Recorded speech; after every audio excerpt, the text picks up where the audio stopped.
Pilipinas dapat na umanong pumalag sa agresibo at hindi makataong pinaggagawa ng China sa West Philippine Sea bago pa mahuli ang lahat.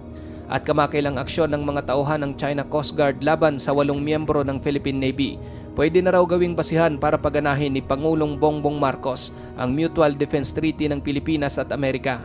Ngunit Amerika mukhang hindi raw handang makipagyera sa China para sa Pilipinas. Abangan kapatid ang kumpletong mga detalye, pero bago tayo magpatuloy, isang like lang po ang hinihingi ko para sa videong ito. Malaking bagay na po yan bilang suporta sa ating bawat in-upload. Back to the video.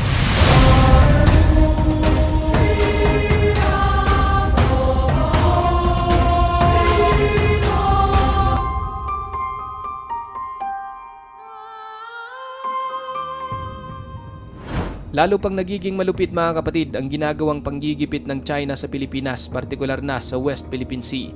Animoy nag-upgrade ang kanilang pambubuli sa mga tauhan ng PCG, mga mangingisdang Pinoy at maging sa Philippine Navy.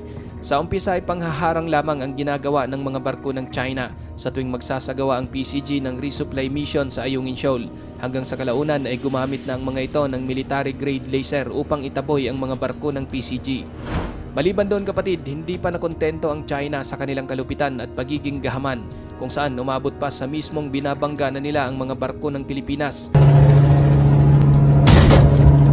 Binobomba ng tubig gamit ang napakalakas nilang water cannon. Ayun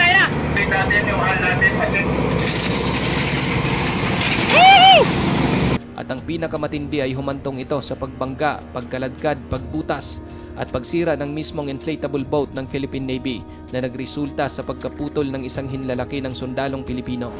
Sa kamakailang insidente na kinasangkutan ng CCG at Philippine Navy, kalmado at walang direktang utos mula sa pamunuan ng AFP na gantihan o lumaban sa mga Chino. At maging si Pangulong Marcos ay nagsabi na hindi magsisimula ng gyera ang Pilipinas at hindi umano gawain ng bansa na mangudyok ng kaguluhan. Bagkos ay nakatuon daw ang gobyerno na magbigay ng mapayapa at masaganang buhay sa bawat Pilipino. Tiniyak din ng Pangulo na hindi gagamit ang Pilipinas ng dahas, hindi mananakot o gagawa ng pinsala o pananakit sa sinuman sa gitna ng tensyon sa West Philippine Sea. Ngunit base sa dating kalihim ng Department of Defense na si Orly Mercado, kinakailangan na raw nating pumalag sa China bago pa mahuli ang lahat, dahil kung hindi tayo papalag, uulit-ulitin lang umano nila ito hanggang sa tuluyan na nilang makubkob o masakop ang West Philippine Sea. Dapat din umanong iparanas ng Pilipinas kung ano ang ginagawa sa atin ng China. Halimbawa, kung binobomba raw tayo ng water cannon, kinakailangan din nating bombahin ang barko ng mga Chino gamit ang water cannon. At mas maganda raw kung ang tubig na gagamitin ng PCG ay galing sa Ilog Pasig upang magkaroon sila ng sangkatutak na impeksyon. Bakit hindi tayo kung binabanatan tayo ng what do you call this, ng water cannons, bakit hindi rin tayo gumamit ng water cannon? Tapos ipambomba natin yung tubig ng Pasig River para magkaroon sila ng katutak na impeksyon. Ngayon mga kapatid, bagaman mahinahon at puno pa rin ng diplomasya ang Pangulo ng Militar ng Pilipinas sa nangyaring insidente sa West Philippine Sea, ngunit maraming mga nagsasabi na ang mga di makataong ginawa na iyon ng China sa Philippine Navy ay isa ng direktang pag-atake sa Pilipinas. Ito rin ang pahayag ng International Affairs Analyst na si Renato de Castro. Direktang pag-atake na umano sa Pilipinas ang ginawa ng China, kung kaya't pwede na raw itong gawing basihan para paganahin ni Pangulong Bongbong Marcos ang Mutual Defense Treaty ng Pilipinas at Amerika. Paulit-ulit na sinabi ng US mga kapatid na talagang kasing tibay ng bakal ang kanilang commitment sa Mutual Defense Treaty sa Pilipinas.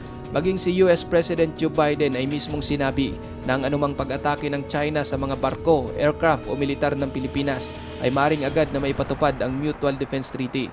Ngunit sa huling Shangri-La Forum sa Singapore, sinabi ni US Defense Secretary Lloyd Austin na hanggat maari ayaw din nilang umabot sa punto na mayroong buhay na malalagas dahil lamang sa bangayan ng Pilipinas at China.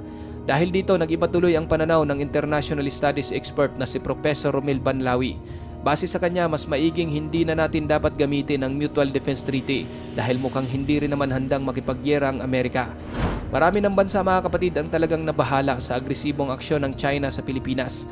Kabilang sa nagkondena sa nangyari ay ang France, Canada, Japan, Australia, Germany, United Kingdom at Amerika.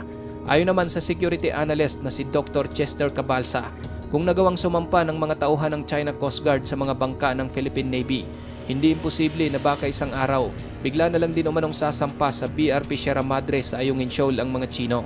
Ikaw kapatid, ano ang masasabi mo sa videong ito? Kung ikaw ang tatanungin, kailangan na ba talagang pumalag ng PCG o Philippine Navy laban sa tumitinding panghaharas ng China sa West Philippine Sea? O talagang iwasan na lang nila ng iwasan ang mga barko ng China at pairalin pa ang matinding diplomasya? At hanggang kailan kaya kayang magtimpi ng Pilipinas sa ganitong mga insidente? Para sa iyong opinion, i-comment mo na yan sa ating comment section sa ibaba. At kung nagustuhan mo naman ang video ito, paiwan naman ako ng like at pa-subscribe na rin sa ating munting channel. Maraming salamat sa panonood hanggang sa susunod na naman nating upload. Peace out!